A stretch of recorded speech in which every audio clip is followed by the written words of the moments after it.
I'm a friend of Steve that was just up here, and my son actually graduated last year, so I don't even have a child doing anything.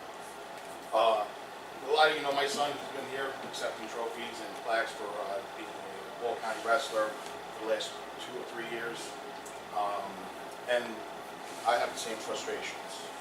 So I was listening to some of the things, the whole contract and whatnot. And, I just found it, interesting that we, as parents, I would take my son to tournaments off season now. This is all on my time and his time.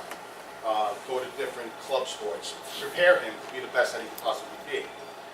And then we get into a situation at our school where our coaches, quote unquote, and these are terms that were just basically, it was said by the coaches, we're not required to do those extra things that a lot of the other schools do. We're not required, so we just don't do that. Being that, and some of you may not even know what I'm talking about, but there's some tournaments that go on during the season, Eastern States being one of them, huge tournament.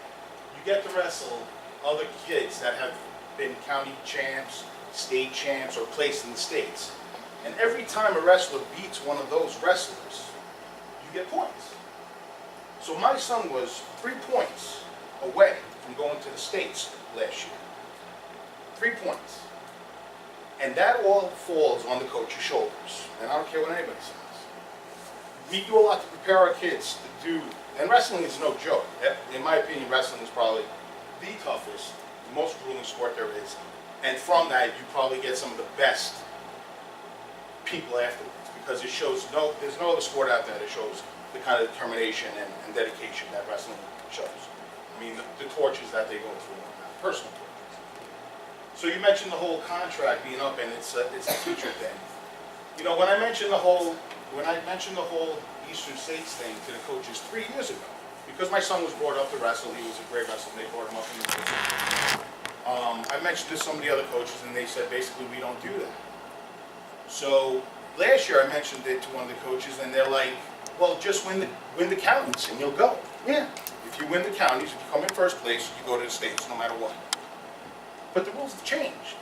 Back when we wrestled, which Santoro was a coach when I wrestled, he was my coach. So, and I'm 46 now. So back when we wrestled, there were no wild cards. There were no point systems.